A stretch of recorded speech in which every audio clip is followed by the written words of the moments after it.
अंतर्राष्ट्रीय योग दिवस की सभी को बहुत बहुत शुभकामनाएं। हड़प्पा सभ्यता जो आज से 3-4 हजार साल पहले, उस समय भी पशुपति की सील पर योगिक मुद्रा बनी हुई थी। स्वामी स्वात्माराम कबीर दास, गुरु नानक देव, मीराबाई, तुकाराम, इन संतों ने योग और अध्यात्म को ऊंचाई पर पहुंचाने का कार्य किया। भगवान श्री कृष्ण ने भगवत गीता में योग के 3 प्रकारों का विस्तार से वर्णन किया है: कर्मयोग, भक्ति योग और ज्ञान योग। विभिन्न धर्मों में भी हम देखते हैं कि भक्ति मार्ग को ही अपनाया गया। रामकृष्ण परमहंस ने भक्ति योग के माध्यम से ही ईश्वर की प्राप्ति की थी। ज्ञान योग पर सबसे ज्यादा फोकस शंकराचार्य जी ने किया है। आधुनिक काल में देखें तो रामकृष्ण परमहंस के परम शिष्य स्वामी विवेकानंद ने पश्चिम को वेदांत और योग से परिचित कराया। महर्षि रमण ने भी योग के क्षेत्र में काफ़ी काम किया, लेकिन परमहंस योगानंद जी, उन्होंने पश्चिम में योग को बहुत तेजी से प्रसारित किया।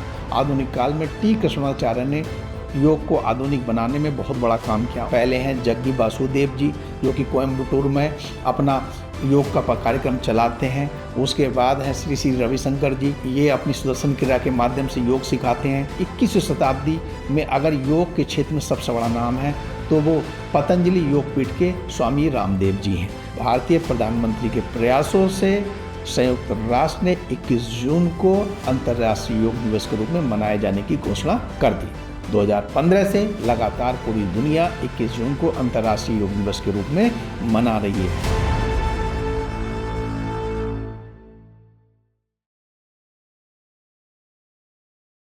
दोस्तों नमस्कार, अंतर्राष्ट्रीय योग दिवस की सभी को बहुत बहुत शुभकामनाएं। आज हम योग पर परिचर्चा करेंगे। योग का इतिहास बहुत पुराना है और हमें भारतीय संस्कृति को इस पे बहुत ज़्यादा गर्व है, क्योंकि योग का जो पुराना इतिहास है, प्राचीन इतिहास है, वो भारत की पुरानी जड़ों से पूरी तरह से जुड़ा हुआ है। सभी को पता होगा, ना पता हो तो मैं बता रहा हूँ।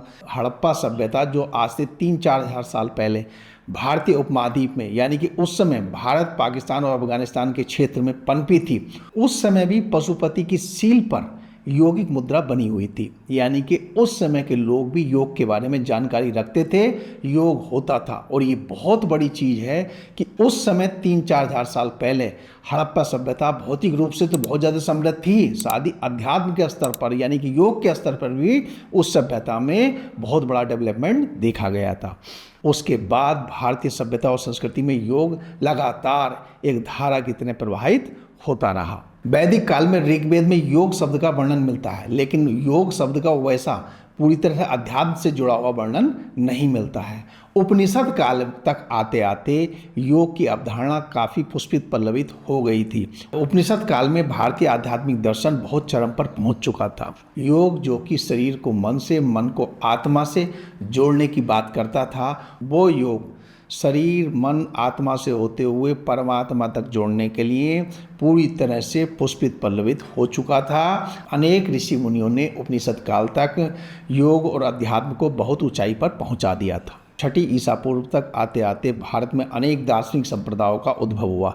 अधिकतर दार्शनिक योग से कहीं ना कहीं जुड़े रहे। इसके कुछ समय बाद पतंजलि ने योग को एक विराट स्वरूप दिया। उन्होंने अष्टांग योग का प्रतिपादन किया। उनके अष्टांग योग में यम, नियम, आसन, प्राणायाम, प्रत्याहार, धारणा, ध्यान, समाधि, ये 8 अंग हैं। अर्थात यम जो कि सामाजिक नियम हैं, उनसे शुरुआत करके व्यक्ति अपनी इंद्रियों पर नियंत्रण करते हुए, एकाग्र होते हुए, ध्यान करते हुए अंत समाधि की अवस्था तक पहुंचना उसका लक्ष्य बताया गया। समाधि क्या है? पूरी तरह से ईश्वर से एकाकार हो जाना। वहाँ पर कोई द्वैत नहीं रहता, वहाँ पर सारे द्वैत समाप्त हो जाते हैं। इस समय तक योग पूरी तरह से आध्यात्मिक स्वरूप प्राप्त किए हुए था। अर्थात योग का जो अंतिम लक्ष्य था वो ईश्वर की प्राप्ति था या ईश्वर से एकाकार हो जाना था। अभी तक योग में मन को एकाग्र करने की तरफ ज़्यादा ध्यान दिया जाता था, लेकिन धीरे धीरे इतिहास अपने रूप बदलता है और मध्यकाल आते आते अनेक संतों ने शरीर की शुद्धि पर ध्यान देना शुरू कर दिया, शरीर की मजबूती पर ध्यान देना शुरू कर दिया। इसमें हठ योग जैसी कठिन साधना भी आती है, जिसमें आसन, प्राणायाम, बंध, इन सब पर ज़्यादा जोर दिया जाता है। नाथ संप्रदाय ने योग को जन जन तक पहुँचाने का बड़ा काम किया। इसमें भी जो गोरखनाथ हुए हैं, उन्होंने अपने आप में अभूतपूर्व काम किया है। स्वामी स्वात्माराम की पुस्तक हठ योग प्रदीप का बहुत बड़ी भूमिका इस क्रम में निभाती है। इस पुस्तक में आसनों का बहुत ही बृहद रूप में वर्णन किया गया है। 84 आसनों का इसमें वर्णन किया गया है। यही नहीं, इसमें षटकर्म का भी विस्तार से वर्णन किया गया है, जो कि यह षटकर्म आज नेचुरोपैथी की एक बहुत बड़ी विधा माना जाता है। इस समय तक आते आते योग केवल मन के केंद्र तक सीमित नहीं रहा, बल्कि शरीर की शुद्धि और शरीर की मजबूती से भी वो व्यापक रूप से जुड़ गया। मध्यकाल में अनेक संतों ने योग और अध्यात्म को बहुत बड़ा व्यापक फलक देने का काम किया, जैसे कबीर दास, गुरु नानक देव, मीराबाई, तुकाराम, महाराष्ट्र के जो तुकाराम थे, इन संतों ने योग और अध्यात्म को ऊंचाई पर पहुंचाने का कार्य किया। यही नहीं, इन्होंने योग को सरल भाषा में, सरल क्रियाओं में भी परिवर्तित किया। जैसे कबीर दास, वो सहज योग की अवधारणा पर काम करते थे। इस क्रम में भगवत गीता का भी उल्लेख करना बहुत महत्वपूर्ण है। भगवत गीता क्या है? भगवत गीता भगवान श्री कृष्ण के वो प्रवचन हैं जो उन्होंने अर्जुन को महाभारत के युद्ध में, कुरुक्षेत्र के मैदान में दिए थे। भगवान श्री कृष्ण ने भगवत गीता में योग के 3 प्रकारों का विस्तार से वर्णन किया है, कर्मयोग, भक्ति योग और ज्ञान योग। यद्यपि उन्होंने कर्मयोग पर ज़्यादा फोकस किया है, लेकिन ज्ञान योग और भक्ति योग को भी कमतर नहीं माना। भक्ति योग को अगर देखें तो मूलतः भक्ति मार्ग से जुड़ता है। विभिन्न धर्मों में भी हम देखते हैं कि भक्ति मार्ग को ही अपनाया गया, क्योंकि विभिन्न धर्मों में जो आराधना पत्ति है, जो पूजा पत्ति है, जो ईश्वर के लिए पुकारने की बात है, जो ईश्वर से जोड़ने के क्रम में पूजा पत्ति है, वो कहीं ना कहीं भक्ति मार्ग की तरह ही है। वो ईश्वर के प्रति सभी लोग अपनी पूजाओं से, अपनी आराधनाओं से अपने आप को समर्पित करते हुए दिख जाते हैं। यही भक्ति मार्ग है। भारत में अनेक संत भी हुए, जैसे रामानुजाचार्य, मध्वाचार्य, ये सब भक्ति योग पर ज़्यादा ध्यान देते हैं। भक्ति योग का मतलब क्या है? भक्ति योग का अर्थ है व्यक्ति जब प्रेम पूर्वक अपने आप को पूरी तरह ईश्वर के प्रति समर्पित कर देता है। वो भूल जाता है, ईश्वर से इतना प्रेम करता है कि अपने अस्तित्व को भूलकर उसमें समर्पित कर देता है। इस क्रम में रामकृष्ण परमहंस का उल्लेख करना भी बहुत आवश्यक है, क्योंकि रामकृष्ण परमहंस ने भक्ति योग के माध्यम से ही ईश्वर की प्राप्ति की थी। इसके बाद ज्ञान योग की बात करते हैं। ज्ञान योग पर सबसे ज़्यादा फोकस शंकराचार्य जी ने किया है, जिन्होंने देश की संस्कृति को अक्षुण्ण बनाए रखने के लिए देश के चारों कोनों पर मठ स्थापित किए थे। उन्होंने कहा कि ज्ञान के माध्यम से ही ईश्वर की प्राप्ति की जा सकती है, ब्रह्म की प्राप्ति की जा सकती है। उन्होंने बताया था कि ब्रह्म ही सब कुछ है, यानी कि ब्रह्म के अतिरिक्त कुछ भी नहीं है। पारमार्थिक रूप से केवल ब्रह्म की सत्ता है, और उसको प्राप्त करने का सबसे उत्कृष्ट मार्ग जो है ज्ञान और विवेक है। जिस दिन आप ये जान लोगे कि आप में और ब्रह्म में कोई पारमार्थिक स्तर पर अंतर नहीं है, उसी दिन आप ब्रह्म हो जाओगे। अहम ब्रह्मास्मि, उन्होंने जो सूक्त वाक्य की व्याख्या की थी उसमें उन्होंने इसी तरह से व्याख्या करने की कोशिश की थी। यद्यपि उन्होंने भी कर्म योग तथा भक्ति योग को ज्ञान योग में सहायक के रूप में स्वीकार किया था। प्रत्येक ऋषि मुनि सभी ने तीनों योगों को स्वीकार किया है। ये जरूर है कि किसी ने ज्ञान योग को ज़्यादा प्रमुखता दी है, किसी ने कर्म योग को ज़्यादा प्रमुखता दी है, किसी ने भक्ति योग को ज़्यादा प्रमुखता दी है। भगवान श्री कृष्ण ने कर्म योग को प्रमुखता दी है। उन्होंने निष्काम करने के लिए व्यक्ति को प्रेरित किया है, अर्थात कर्म करते हुए फल प्राप्ति की अपेक्षा नहीं करनी चाहिए। जब ऐसा होगा तो आप में अहंकार उत्पन्न नहीं होगा। मैं ये बन गया, मैंने ये प्राप्त कर लिया, ये अहंकार से नहीं जुड़ेगा। तब आप अहंकार शून्य होते जाएंगे, और उसी के माध्यम से, निष्काम कर्म के माध्यम से ही एक तो आप समाज में अपनी भूमिका निभाते रहेंगे, और दूसरे आप ईश्वर तक भी आराम से पहुंच जाएंगे। इसलिए भगवान श्री कृष्ण ने निष्काम कर्म पर सबसे ज़्यादा फोकस किया है। आज की भौतिकवादी जीवन में, आज की दौड़ भाग वाली ज़िंदगी में अगर व्यक्ति निष्काम कर्म की अवधारणा को 80% भी अपना ले, तो उसके बहुत सारे तनाव, चिंताएं और बीमारियां अपने आप दूर होने लगेंगी, क्योंकि सारी समस्याओं की जड़ अंत में हम पाएंगे कि अहंकार ही होता है।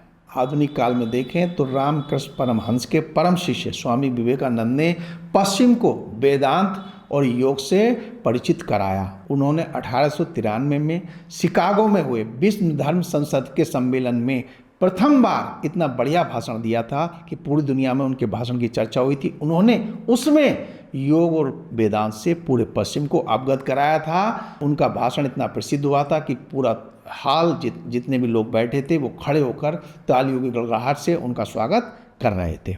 महर्षि रमण ने भी योग के क्षेत्र में काफ़ी काम किया, लेकिन परमहंस योगानंद जी, उन्होंने पश्चिम में योग को बहुत तेज़ी से प्रसारित किया। उनकी महत्वपूर्ण पुस्तक ऑटोग्राफी ऑफ योगी दुनिया में बहुत ज़्यादा बिकने वाली एक पुस्तक साबित हुई है, अभी भी बहुत ही खरीदी जाती है। उन्होंने अपने क्रिया योग के माध्यम से पश्चिम को दीवाना बना लिया।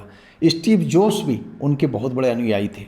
आधुनिक काल में टी कृष्णाचार्य ने योग को आधुनिक बनाने में बहुत बड़ा काम किया। उन्होंने आधुनिक समय के हिसाब से योग को ढालने का बहुत अच्छा कार्य किया। उन्होंने मैसूर पैलेस में योग सिखाया तथा उनके शिष्य बहुत महत्वपूर्ण काम किए। खासकर पश्चिम में योग को फैलाने के क्रम में उनके शिष्यों ने बहुत बड़ा काम किया। इनमें सबसे महत्वपूर्ण नाम है BKS अयंगर। उन्होंने अयंगर योगा के माध्यम से पश्चिम में बहुत ख्याति प्राप्त की। उन्होंने अपने योग में प्रोप्स का भी यूज करना शुरू किया। ब्लॉक, बेल्ट, कुर्सी आदि की सहायता से बहुत से ऐसे लोगों के लिए योग के द्वार खुले जो सामान्य रूप से योग करने में असमर्थ थे।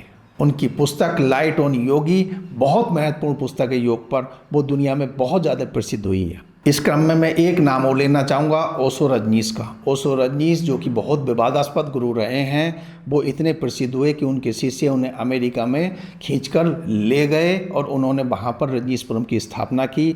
उन्होंने ऐसा ध्यान प्रवर्तित किया जो कि नाचते थे, कूदते थे और फिर मेडिटेशन उनके शिष्य करते थे। उनके शिष्य हंसी खेल में ध्यान करते थे, नाचते थे, कूदते थे तथा फिर ध्यान करते थे। उनका मानना था कि मनुष्य के मन में जो बहुत सारी छिपी हुई अतृप्त इच्छाएं हैं, अगर उनकी तुष्टि हो जाए या वो बाहर आ जाए तो व्यक्ति का मन स्थिर हो जाता है और फिर वो आराम से ध्यान कर लेता है। उन्होंने कहा था कि पश्चिम में इतनी ज़्यादा अनिद्रा, तनाव और बेचैनी इस समय आ चुकी है, उनके लिए ध्यान सबसे बड़ी नींद की गोली से भी बड़ा साबित हो रहा है। उनके ध्यान को पश्चिम में बहुत बड़े स्तर पर अपनाया गया, लेकिन अंततः वो विवादास्पद हो गए पश्चिम में, क्योंकि उनकी बातें बहुत कड़वी और सच्ची होती थी। इसलिए पूरी दुनिया में वो एक तरह से विवादास्पद होते गए और बहुत सारे देशों ने अंततः उनका साथ नहीं दिया और उनका अंत भी बहुत विवादास्पद रूप में हुआ। उनकी मौत भी संदिग्ध परिस्थितियों में हुई, लेकिन उनका काम अविस्मरणीय रहेगा।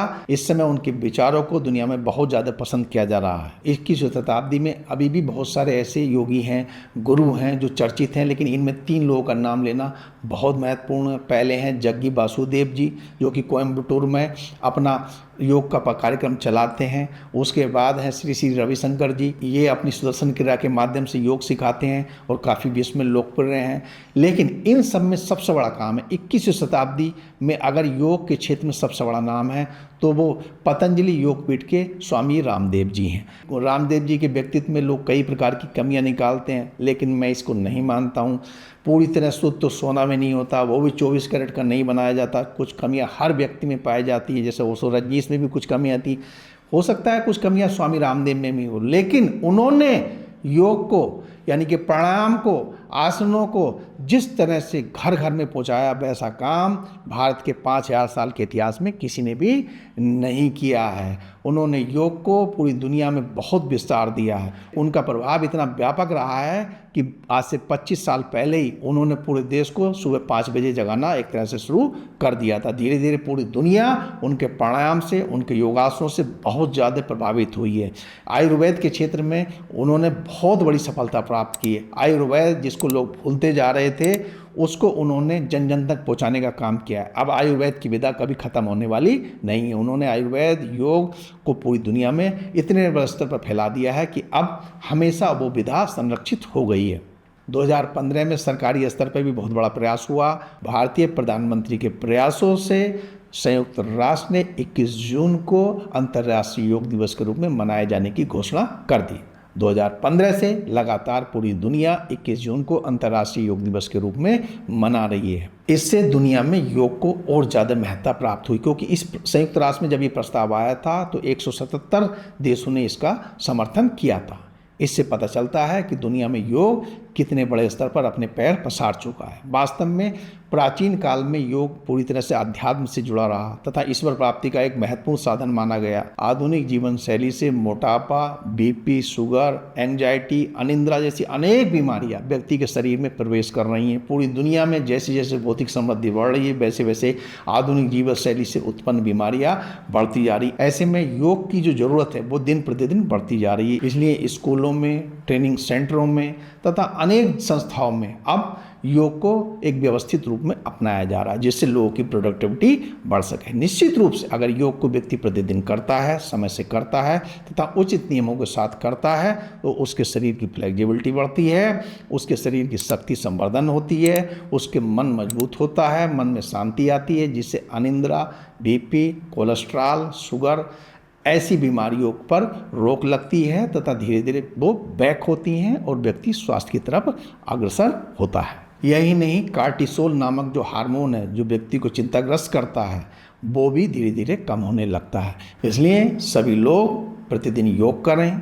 योग के साथ साथ वो टहल भी सकते हैं, दौड़ भी सकते हैं, जिम भी कर सकते हैं और कोई एक्सरसाइज भी कर सकते हैं, लेकिन योग की कोई ना कोई प्रक्रिया को प्रतिदिन अपनाएंगे तो वो शारीरिक और मानसिक रूप से ज़्यादा स्वस्थ होंगे तथा वो अपने जीवन में तथा समाज के लिए अधिक सदुपयोगी साबित होंगे। फिर से सभी को एक बार अंतर्राष्ट्रीय योग दिवस की बहुत बहुत बधाई।